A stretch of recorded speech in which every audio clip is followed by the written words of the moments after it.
ఇదొక్కటే తంతు కాదు. చంద్రబాబు నాయుడిని మనం చూసుకుంటే 1994లో ఎన్టీ రామారావు గారు ఒక మేనిఫెస్టో ఇచ్చారు తెలుగుదేశం పార్టీకి. ఆ మేనిఫెస్టోలో కేజీ బియ్యం ₹2 కేజీ బియ్యం, రైతుకి 50 రూపాయలకి హార్స్ పవర్కి వ్యవసాయ విద్యుత్ కనెక్షన్ ఇస్తాం, మద్యపాన నిషేధం అని చెప్పని ఎన్టీ రామారావు గారు 94 మేనిఫెస్టోలో పెట్టి ప్రభుత్వాన్ని ఏర్పాటు చేశాడు. 95లో చంద్రబాబు నాయుడు ఎన్టీ రామారావు గారిని కుట్రలతో, కుయుక్తులతో, వంచనతో ఎన్టీ రామారావు గారిని కసాకసా వెన్నుపోటు పొడిచి రాజకీయంగా ఆయన్ని కుర్చీలోంచి కాళ్ళు పట్టుకుని కిందకు లాగి ఎగిరి ఆ కుర్చీలో కూర్చున్నటువంటి చంద్రబాబు నాయుడు ₹2 కేజీ బియ్యాన్ని 94 టీడీపీ ఎన్నికల మేనిఫెస్టోలో ఉన్నటువంటి ఎన్టీ రామారావు మేనిఫెస్టోలో ఉన్నటువంటి ₹2 కేజీ బియ్యాన్ని తప్పని 5.5 చేశాడు, 5.50 చేశాడు.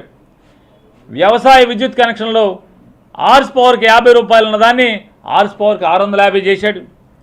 మద్యపాన నిషేధాన్ని, రామారావు పెట్టినటువంటి మద్యపాన నిషేధాన్ని ఎత్తేసాడు. అంటే 94 నుంచే మేనిఫెస్టోలో విషయాలు ఎత్తేయటం, మేనిఫెస్టోని గాలిలో కలిపేయటం, ప్రజల్ని మోసం చేయటం, దగా చేయటం. అలాగే 1999లో కూడా చంద్రబాబు నాయుడు గారు మేనిఫెస్టో ఇచ్చాడు.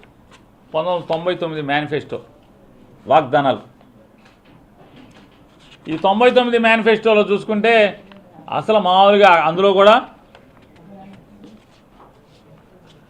25 లక్షల ఉద్యోగాలు ఇస్తాను, ఉద్యోగాలు ఇవ్వకపోతే కుటీర పరిశ్రమలు పెట్టుకుంటానికి ఆర్థిక సహాయం చేస్తాను, నేను చెప్పట్లేదు, ఇవన్నీ దీంట్లోనే ఉన్నాయి. అలాగే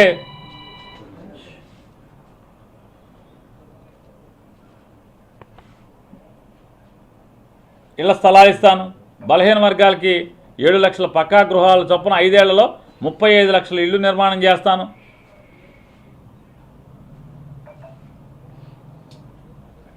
అలాగే ఆంధ్రప్రదేశ్ రాష్ట్రంలో ఉన్నటువంటి ప్రతి పాఠశాలని పక్కా భవంతిగా నిర్మాణం చేస్తాను. అదొకటే కాదు, ఇంకా ఆయన నాణ్యతతో కూడినటువంటి ప్రాథమిక వైద్య ఆరోగ్య కేంద్రాలని అన్ని మండలాల్లో ఏర్పాటు చేస్తా అన్నాడు. ఎన్ని మండలాలు ఉన్నాయి, ఎన్ని మండలాల్లో ఏర్పాటు చేశాడు, దాన్ని గాలికి వదిలేశాడు. అలాగే చట్టసభలలో అంటే ఎమ్మెల్యేలుగా శాసనసభల్లో పార్లమెంట్లో 3వ వంతు మహిళలకి 3వ వంతు రిజర్వేషన్కి నేను బాధ్యత తీసుకుంటానని చెప్పాడు. 3వ వంతు ఆడవాళ్ళకి చట్టసభల్లో 3వ వంతు రిజర్వేషన్లు, మహిళలకు రిజర్వేషన్లకి నేను అన్ని రకాల బాధ్యత తీసుకుంటాను, పోరాటం చేస్తానని చెప్పాడు. ఏం చేశాడు? పోరాటం లేదు, బాధ్యత లేదు.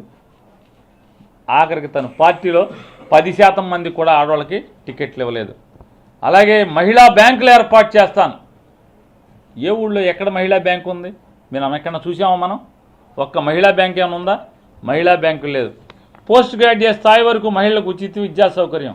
ఎక్కడన్నా ఫీజు రీంబర్స్మెంట్ ఇచ్చాడా? ఉచిత విద్య అంటే అండి, ఉచిత విద్య ఏంటి, ఎవరికి అందించాడు? అంటే 99 మేనిఫెస్టో ఎంత దగా మేనిఫెస్టో. 99 అయిపోయింది.